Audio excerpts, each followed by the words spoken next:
All right, so Shalom. Shalom, giving all honor, praises, and glory to Yahweh, Bahasham, Yahushai, Bahasham, Waka, Kwadash, Barakatah Yahweh, Barakatah Yahushai, Mashiach, Barakatah Yasha'Allah, Barakatah Yahweh, Ka'Allah, Ka'Allah, Shalom, Shalom, Halawayah, Halawayah. Going to give double honors to the apostles and elders of Great Millstone who teach them well and who overseen the construction of the tabernacle of David, a more perfect tabernacle. Shalom to the Akim, Wa'akwaf, scattered abroad, and shalom to the believers. I'm gonna go straight into the lesson.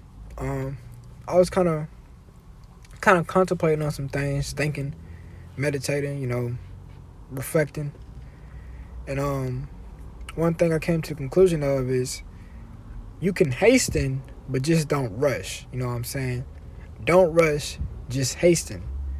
Now, although those words might seem similar in their denotations or their definitions, their connotations or their contextual usage would be different, because we all know whenever you rush to do something, man, you always, whenever you in a rush, man, you're lacking in some area, man. You might fumble here and there, or you might leave something unscrewed. You might forget something because you're rushing. Meaning you didn't take time to prepare. You know what I'm saying? You weren't prepared for the task at hand. So due to that lack of preparation, you had to compensate in certain areas by trying to rush, speed through things, trying to make up for certain things that could have been done through the proper usage of time. Now that's different from making haste or hastening something, because when you're hastening something, man, you're desiring things to come quickly. This is a desire, you know what I'm saying? How I see it is when you're rushing to do something, that's the action. You're taking action to your hand. When you haste, that's also an action, but it's more so on a feeling. You desire to see certain things to happen. You know what I'm saying? And it's not you're not necessarily rushing. You know what I'm saying? You just, hey man, I just wish certain things would happen. So let me not ramble. Let me just go into a scripture. So this is 2 Peter 3:10. But the day of the Lord will come as a thief in the night, in which the heavens shall pass away with a great noise, and that heavens being representative of the rulership of Esau, Edom, and all these wicked people. Whoever's living good right now, as the scriptures say, woe to you who are rich, for you have received your consolation, you received your comfort. You know what I'm saying? Whoever is living in that upper echelon, that pinnacle, at the top of the top, that's what is going to pass away. The scriptures also say the fashions of this world shall pass away. It said, in the which the heavens shall pass away with a great noise, and the elements shall melt with fervent heat. The earth also and the works that are therein shall be burned up. Now, understanding that one day, very soon, nuclear destruction is going to come and decimate Babylon the Great, which is America. Understanding this, moving on to verse 11, it says, seeing then, understanding this, that all these things shall be dissolved, everything, man. Again, the fashions of this world shall pass away. Let's jump to a quick scripture in Revelation 18 that better explains it. I love going into this scripture. Revelation 18 and 11. And the merchants of the earth shall weep and mourn over her, for no man buyeth their merchandise any more. The merchandise of gold and silver and precious stones and pearls and fine linen and purple and silk and scarlet and thine wood and all manner of vessels of ivory and all manner of vessels of most precious wood and of brass and iron and marble and cinnamon and odorers and ointments and frankincense and wine and oil and fine flour and wheat and beasts and sheep and horses and chariots and slaves and souls of men. And the fruits that thy soul lusted after are departed from thee. Everything that your heart desired in wickedness in Babylon the Great is going to be done away with. And all things which are daintily and guiltily are departed from thee, and thou shalt find them no more at all.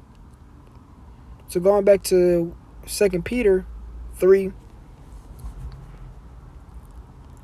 2 Peter 3 and 11, seeing then that all these things shall be dissolved, what manner of persons ought you to be in all holy conversation and godliness? It says what? looking for and hasting unto the coming of the day of Yahweh Bashem Yahushua. Looking for and hasting unto the coming of the day of Yahweh Bashem Yahushua. Not rushing it. You know what I'm saying? And I understand, I get in that spirit, that anti-spirit where it's like, man, I want Yahweh Bashem Yahushua to come right now. But we got to understand, hey, prophecy, man. I got a scripture. Let me grab a scripture real quick in the Apocrypha. I'm going to jump back to that.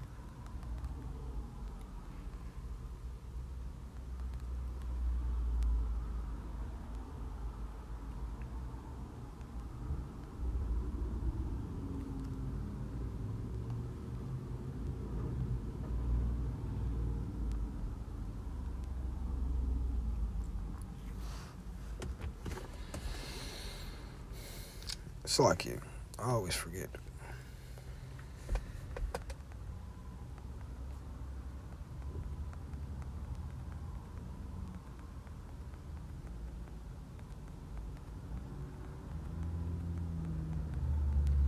So this is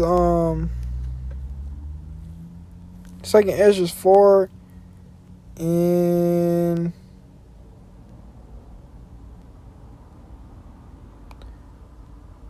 I guess I'll start at verse 34 because it goes into kind of what I'm saying.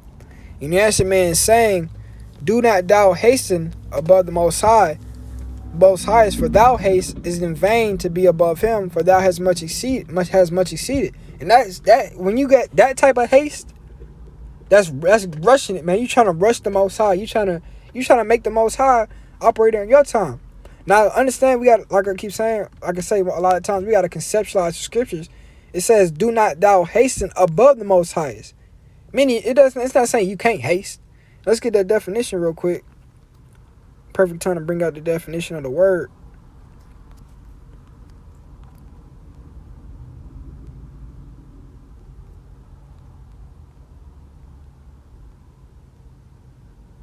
Haste.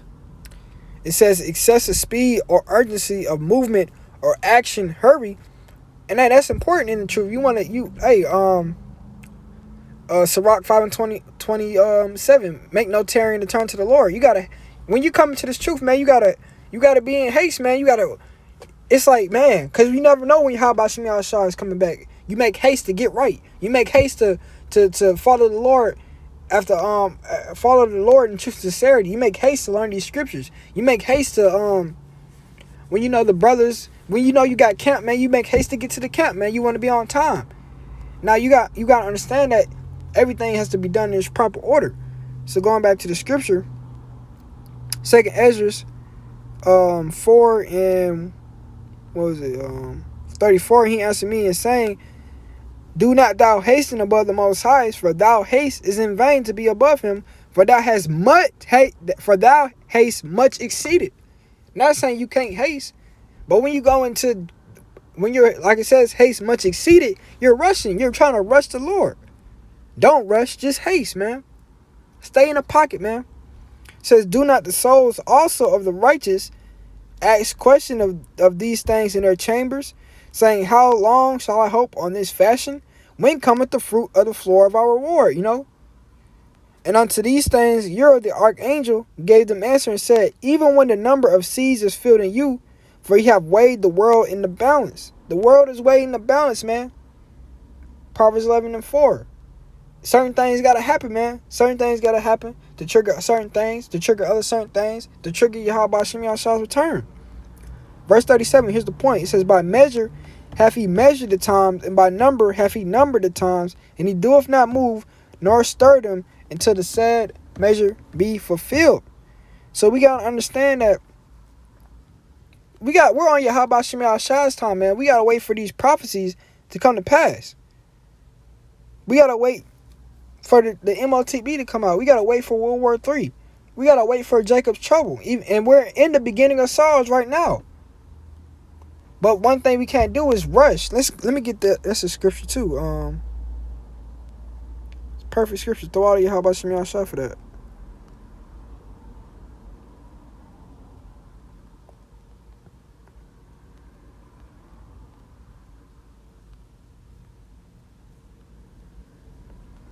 Sirach 2 and 1.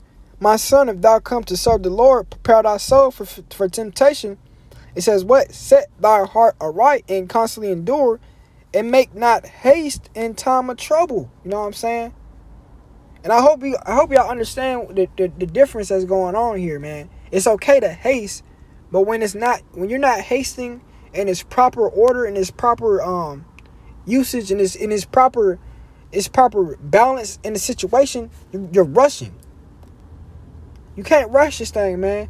You gotta stay in the pocket, man. You gotta stay in the order. You gotta stay in what Yahweh Shem Yahshai has said, man. This word, these scriptures is the measuring stick, man. It's nothing we can do. It's nothing we can do on our own accord to make these things come to pass. It's all through the spirit and power of Yahweh Shem Yahshai. Now, like I said, man, there's nothing wrong with praying to the Lord, saying, Yahweh Shem Yahshai, please return. Please come quickly. Please send death and destruction upon this place. There's nothing wrong with that. That's the proper haste, man. That's the proper spirit you want to be in. But when you're like, Yahweh Shem Yahshai, you need to come right now. Yahweh Shem Yahshai, you need to bring these prophecies to pass right now. Lord, I can't wait. Lord. You know what I'm saying? Bugging out, that's rushing. So go back to the scripture, 2 Peter 3:12. Looking for and hastening unto the coming of the day of Yahweh Shem Yahshai, where the heavens being on fire shall be dissolved, and the elements shall melt with fervent heat. Now let's go into that word, hasten. Strong's G 4692, spudo. It says to make haste. It says what? To desire earnestly, man. To desire earnestly. And when you do that, man, you're coming in the same lot as the ancient prophets. Let me see.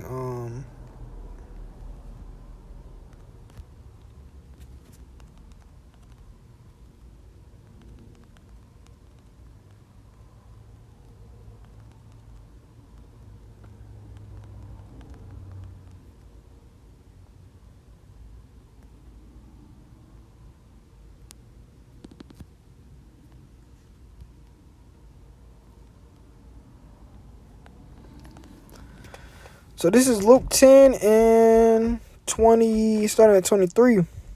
And he turned him unto his disciples and said privately, blessed are the eyes which see the things that ye see, man. And we can take this into account now. Blessed are our eyes, man. We're truly blessed, man, beyond measure, to one, be in his truth, and to what? Be in the last of the last days, man. The kingdom is right around the corner, and that's a blessing, man. We are truly blessed. And you know, we're favored by the Most High, man. You not understand what type of position we're put in right now, man. We are in the position to inherit the kingdom of heaven, man. To be that first generation to receive the promise, man, in its totality. We're that first we're gonna be those men, man. We're gonna be those men. We're like the pioneers, man. We're gonna be those first men to strike gold, man. Luke 10 and 24, for I tell you that many prophets and kings have what? Desired to see those things which you see and have not seen them. And to hear those things which you hear and have not heard them, man. So we are truly blessed to be in this position because many mighty men, man.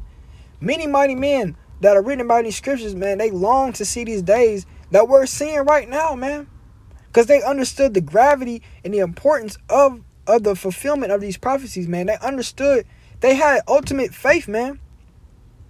That's why, and going back to the point, man, yes, we can haste, man. We can desire earnestly to see these things. We can kind of have our speed about doing certain things, you know, snap to it when it comes to this truth. But we can't rush it, man. We got to stay calm, cool, collected. You know, I used to tell my son a lot of time, man, we're calm, relaxed, and chilling, man. We ain't rushing, man. We're trying to get this job done the right way, man. We're working for, like the elders and the mighty men have made videos on it the past couple of days. We're working for the King of the universe, man. That's not something that you can rush. Cause we gotta get the job done right, man, in righteousness. Let's see if I can get maybe a scripture that says.